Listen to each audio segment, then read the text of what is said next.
ମୋ ଚ୍ୟାନେଲରେ ଆପଣମାନଙ୍କୁ ସ୍ୱାଗତ।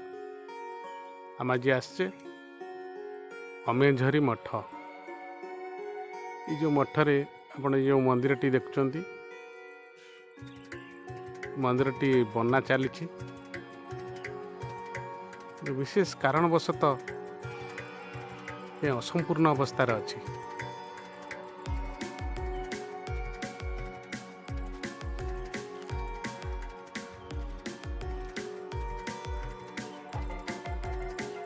ପ୍ରାକୃତିକ ଜଙ୍ଗଲ ଘେରା ପରିବେଶ, ପାହାଡ଼ର ଅଣ୍ଟା ଦେଶରେ ମନ୍ଦିରଟି ନିର୍ମାଣ କରାଯାଉଛି।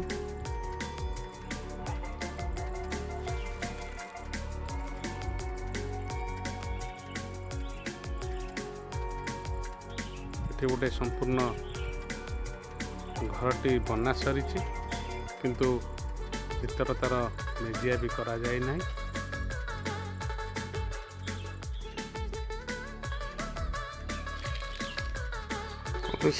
କୌଣସି କାରଣବଶତଃ ମେଜିଆ ବନାଯାଇ ନାହିଁ, ସେଟା ଆମେ ଜାଣିନାହୁଁ।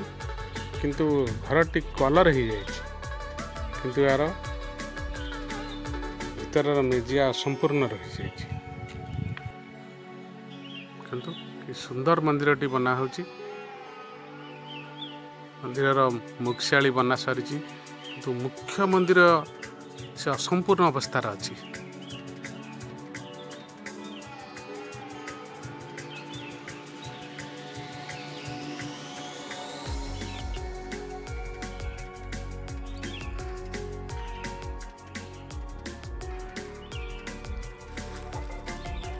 ପୁରା ଜଙ୍ଗଲର ପୁରା ଦ୍ୱାର ଦେଶରେ ମନ୍ଦିରଟି। ଗ୍ରାମଟି ନାଁ ହେଉଛି ଅମେଝରି।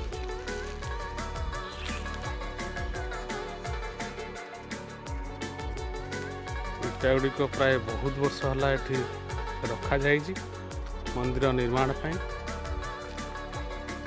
ଇଟା ଗୁଡ଼ିକ ବି ନଷ୍ଟ ହେବାରେ ଲାଗିଲାଣି।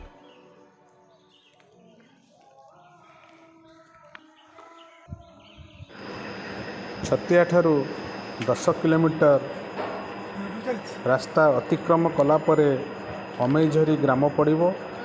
ଅମେଝରି ଗ୍ରାମର ଶେଷ ଭାଗରେ ଯେଉଁ ପାହାଡ଼ ଅବସ୍ଥିତ ଅଛି, ସେହି ପାହାଡ଼ର ଅଣ୍ଟା ଦେଶରେ ଏହି ମଠଟି ଦେଖିବାକୁ ପାଇବେ। ଦେଖନ୍ତୁ ଏ ମଠ ଭିତରର ଦୃଶ୍ୟ।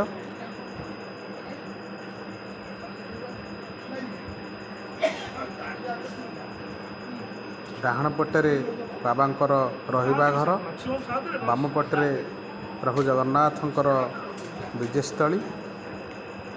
ବର୍ତ୍ତମାନ ପହଡ଼ଟି ବନ୍ଦ ରହିଛି, ଯେହେତୁ ମଧ୍ୟାହ୍ନ। ଖୋଲିଲା ପରେ ଆମେ ନିଶ୍ଚିନ୍ତ ଠାକୁରଙ୍କୁ ଦର୍ଶନ କରିବା। ବାବା ଏଠି କିଛି ଭକ୍ତମାନଙ୍କ ଗହଣରେ ଏଠି ଆଲୋଚନାରତ ଅଛନ୍ତି। କିଛି ଠାକୁରଙ୍କର ବାଣୀ ଭକ୍ତମାନଙ୍କୁ ଶୁଣାଉଛନ୍ତି। ବାବାଙ୍କ ନାମ ହେଉଛି କୈଳାସ ବାବା।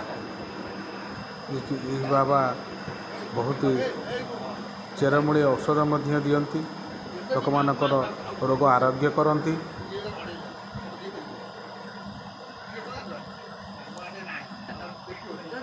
ଆମେ ବି ଆସିଥିଲୁ ଦେଖିବା ପାଇଁ ମଠର ପରିସ୍ଥିତି କେମିତି ଅଛି। ବାବା ଏଠି ଭକ୍ତମାନଙ୍କ ସହିତ କିଭଳି ଭାବରେ ମିଶୁଛନ୍ତି। ଦେଖନ୍ତୁ ଏ କାନ୍ଥରେ ଠାକୁରଙ୍କର କିଛି ଦୃଶ୍ୟ ଚିତ୍ରିତମାନ କରାଯାଇଅଛି।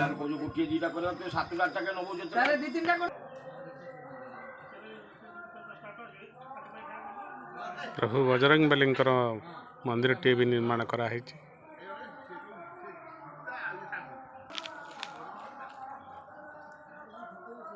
ବାବା ଏଠି এই ଜଙ୍ଗଲ ଭିତରେ ଆଶ୍ରମଟିଏ କରି ରହିଛନ୍ତି।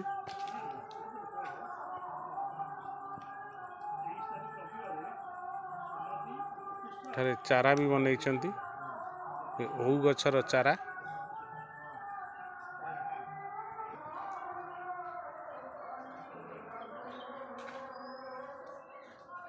ଏଠି ବି ସରକାରଙ୍କ ଅନୁଦାନରେ ଘରଟିଏ ବି ତିଆରି ହେଇଛି।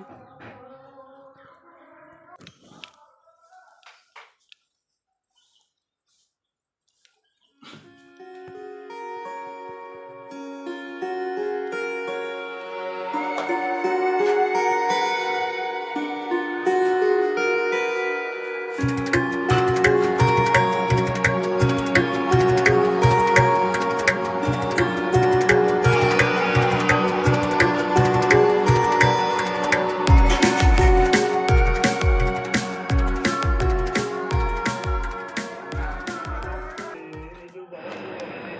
भिडटी आपण मानक भल लगी थाए लाइक शेयर कमेंट और सब्सक्राइब करने को भूलिए नहीं। रोचे नमस्कार, जय जगन्नाथ।